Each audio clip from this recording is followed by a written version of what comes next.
Hello दोस्तों, आज के इस वीडियो में हम ICICI prudential technology mutual fund के बारे में बात करने वाले हैं। तो सबसे पहले हम इस म्यूचुअल फंड के फंड ऑब्जेक्टिव के बारे में जान लेते हैं। तो ये एक सेक्टर म्यूचुअल फंड है। अब जिसे नहीं पता कि सेक्टर म्यूचुअल फंड किसे कहते हैं, तो अकॉर्डिंग टू सेबी इसमें जो इन्वेस्टरों के पैसे को निवेश होगा वो पर्टिकुलरली एक सेक्टर में निवेश होगा। इस आईसीआई के टेक्नोलॉजी म्यूचुअल फंड में वो सेक्टर है टेक्नोलॉजी सेक्टर। तो ये जो म्यूचुअल फंड है वो इन्वेस्टरों के पैसे को टेक्नोलॉजी सेक्टर में ही निवेश करेगा। नंबर 2, अब हम इस म्यूचुअल फंड के अगर 5 रिटर्न्स के बारे में जानें तो इस म्यूचुअल फंड ने पिछले 1 साल में 38.30% का रिटर्न्स, 2 साल में 81.16% का रिटर्न्स, 3 साल में 37.39% का रिटर्न्स और 10 साल में 23.61% का रिटर्न्स अपने इन्वेस्टरों को दिया हुआ है। और इस म्यूचुअल फंड ने हर साल अपने कैटेगरी एवरेज से अच्छा परफॉर्मेंस दिया हुआ है। तो अगर आप इस म्यूचुअल फंड में निवेश करना चाहते हो तो कर सकते हो। मेरा तो यही मानना है कि कोई भी म्यूचुअल फंड लॉन्ग टर्म में अपने कैटेगरी एवरेज से अगर अच्छा परफॉर्म कर रहा है तो आप उस म्यूचुअल फंड में आसानी से निवेश कर सकोगे, क्योंकि वो म्यूचुअल फंड सेफ माना जाता है। अब इस म्यूचुअल फंड का एक्सपांस रेशियो है वो है 0.8%। अब जिसे नहीं पता कि एक्सपांस रेशियो किसे कहते हैं, तो जो एसेट मैनेजमेंट कंपनियां होती है वो हमारे ही पैसे को मैनेज करने के लिए हम ही से कुछ फीस चार्ज करती है और उसी फीस को वो एक्सपांस रेशियो के तौर पर हमें बताती है। तो जितना ज़्यादा एक्सपांस रेशियो होगा उतना ही कम इन्वेस्टरों को प्रॉफिट होगा। तो जब भी आप किसी भी म्यूचुअल फंड में अपने इन्वेस्टमेंट को स्टार्ट करने के बारे में सोचें तब एक्सपांस रेशियो के क्राइटेरिया को भी ज़रूर ध्यान रखें।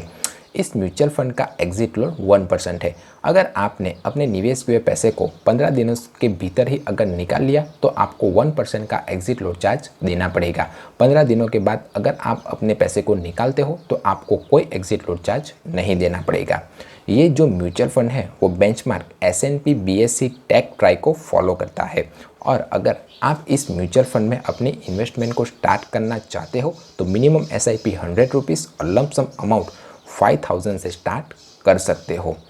हम SIP कैलकुलेटर के थ्रू अगर मानकर चले तो आप यहाँ पर देख ही सकते हो, अगर आपने इस म्यूचुअल फंड में 10,000 रुपये की SIP करवाई हुई है और अगर आपने आने वाले 5 सालों तक इस SIP के थ्रू इस म्यूचुअल फंड में अगर निवेश करते हो तो आपकी जो इन्वेस्टेड अमाउंट होगी वो अराउंड 6 लाख के आसपास होगी और उसके सामने आपको 15 लाख रुपीज़ के आसपास मिलेंगे। और यही म्यूचुअल फंड की दूसरी कैटेगरी यानी कि इसी तरह के दूसरे टेक्नोलॉजी म्यूचुअल फंड में अगर आप 6 लाख रुपये निवेश करोगे तो उसके सामने सिर्फ आपको 13.71 लाख रुपीस मिलेंगे। तो ये म्यूचुअल फंड अपने कैटेगरी एवरेज के दूसरे म्यूचुअल फंड से अच्छा रिटर्न्स आपको लाकर दे रहा है।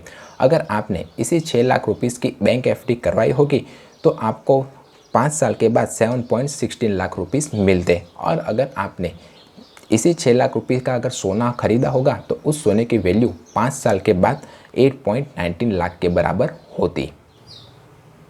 तो अगर आप इस म्यूचुअल फंड में अपनी इन्वेस्टेड को स्टार्ट करते हो तो ये म्यूचुअल फंड आपको उसी तरह की दूसरे sector mutual fund, bank FD और गोल्ड की तुलना में अच्छे रिटर्न्स लाकर दे सकता है। ये इस कैलकुलेशन के थ्रू हम प्रूव कर रहे हैं। टॉप होल्डिंग कंपनियां देखें तो इसने Infosys limited, Wipro limited, HCL technology और टेक महिंद्रा जैसी वेल टेक्नोलॉजी इलोब्रेटेड कंपनी में इन्वेस्टरों के पैसे को निवेश किया हुआ है। एलोकेशन बाय मार्केट कैप देखें तो इसने लार्ज कैप में 81.4%, मिड कैप में 7.48% और स्मॉल कैप में 3.84% इन्वेस्टरों के पैसे को निवेश किया हुआ है। और टॉप सेक्टर हम देखें जहां पर उसने इन्वेस्टरों के पैसे को निवेश किया हुआ है तो वो है टेक्नोलॉजी सेक्टर, कम्युनिकेशन सेक्टर और सर्विस सेक्टर। इस म्यूचुअल फंड का स्टैंडर्ड डेविएशन 22.85 है, जो अपने कैटेगरी एवरेज के स्टैंडर्ड डेविएशन से ज़्यादा है। तो ये म्यूचुअल फंड काफ़ी ज़्यादा रिस्की म्यूचुअल फंड है। अब जिसे नहीं पता कि स्टैंडर्ड डेविएशन कैसे कहते हैं, तो स्टैंडर्ड डेविएशन एक रेंजिंग फैक्टर है। जितना ज़्यादा स्टैंडर्ड डेविएशन होगा उतना ही हाई वॉलेटाइल म्यूचुअल फंड को माना जाएगा। तो जब कभी भी आप किसी भी म्यूचुअल फंड को चुनें तब स्टैंडर्ड डेविएशन को क्राइटेरिया को ज़रूर ध्यान रखें, क्योंकि जितना कम स्टैंडर्ड डेविएशन होगा उतना ही वेल परफॉर्मिंग और अच्छा म्यूचुअल फंड माना जाएगा। अब मेरी बात आप ध्यान से सुनिए, अगर आप किसी भी म्यूचुअल फंड में अपनी इन्वेस्टमेंट को स्टार्ट करते हो तो इन बातों का ध्यान ज़रूर रखें। नंबर 1, कभी भी किसी भी म्यूचुअल फंड में पास्ट रिटर्न्स को देखकर इन्वेस्ट ना करें, क्योंकि इक्विटी म्यूचुअल फंड में ऐसा होता है कि वो म्यूचुअल फंड पास्ट रिटर्न के जैसे रिटर्न्स देखा, ऐसा पॉसिबल हो भी सकता है या नहीं भी हो सकता है। अगर मार्केट अच्छा रहा तो वो म्यूचुअल फंड पास्ट रिटर्न से ज़्यादा रिटर्न्स भी आपको लाकर दे सकता है, पर अगर मार्केट खराब रहा तो वो म्यूचुअल फंड आपको पास्ट रिटर्न से कम रिटर्न्स भी लाकर दे सकता है।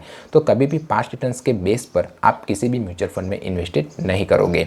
नंबर 2, हमेशा लॉन्ग टर्म के लिए इन्वेस्ट करें। लॉन्ग टर्म से मेरा मतलब है 10 साल या उससे ज़्यादा के लिए, तभी कंपाउंडिंग इंटरेस्ट का इफेक्ट आपको अपने निवेश हुए मनी पर देखने को मिलेगा। नंबर 3, हमेशा डायरेक्ट प्लान के थ्रू निवेश करें। और नंबर 4, हमेशा अपने फंड मैनेजर या फंड एडवाइज़र की सलाह ज़रूर लें।